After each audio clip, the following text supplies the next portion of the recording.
Hi, this is Jayson Stewart, producer for Spartan Youth Radio, and I'm live on location at Chutes Provincial Park, just outside of the town of Massey, where we have the Sauble River, which currently is running fairly high, but we have two fly fishermen that I'm speaking with. Scott Currie, who is the owner-operator of flymart.ca, a local company that sells fly fishing equipment, as well as Peter Charles, who runs hookedforlife.ca, a fly fishing and fishing website. So let's chat with them.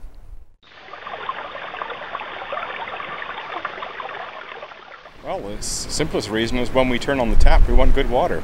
I mean, the water we drink comes from our rivers, and the health of our rivers is very important for our health. If we have a lot of pollution in the rivers, well, that ends up in our bodies. So keeping the rivers clean is a good part of keeping ourselves clean. Let's start with that, being purely selfish motive. And then we get on to the quality of the river itself.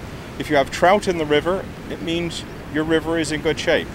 As the water quality of the river goes down, you can no longer support trout populations, and you start ending up with just carp and sucker, because it's the only thing that can live in it. So trout themselves become what we call a canary in a coal mine. It's the first species to die out when the rivers go bad. And so it's very, very important for us to keep our rivers in good shape, and if we have trout in them, we know we're doing a good job of keeping our rivers in good shape.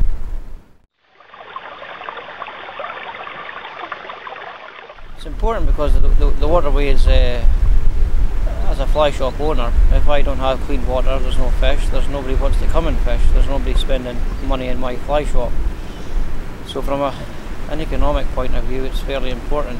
There's a lot of tourists come into the area where they kayak and canoe, and they certainly don't want to be doing that by a dirty waterway. So it's very important that the water's kept clean. And as Peter mentioned, yeah, I mean, it reflects on the health of everybody.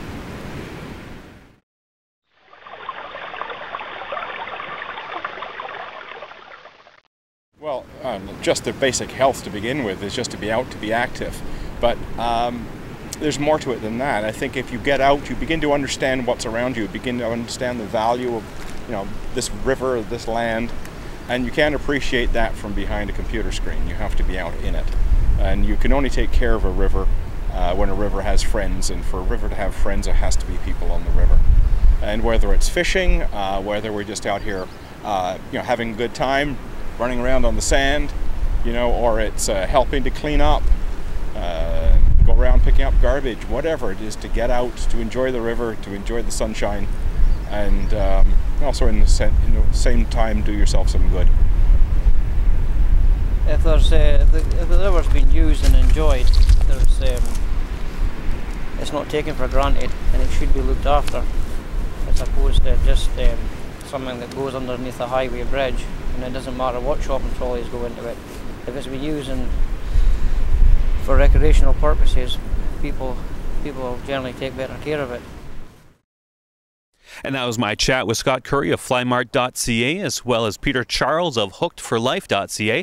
And I encourage everyone to check out those websites and to get involved in their local fisheries associations. This is Jayson Stewart reporting live from the Sauble River in Chutes Provincial Park outside of Massey, Ontario.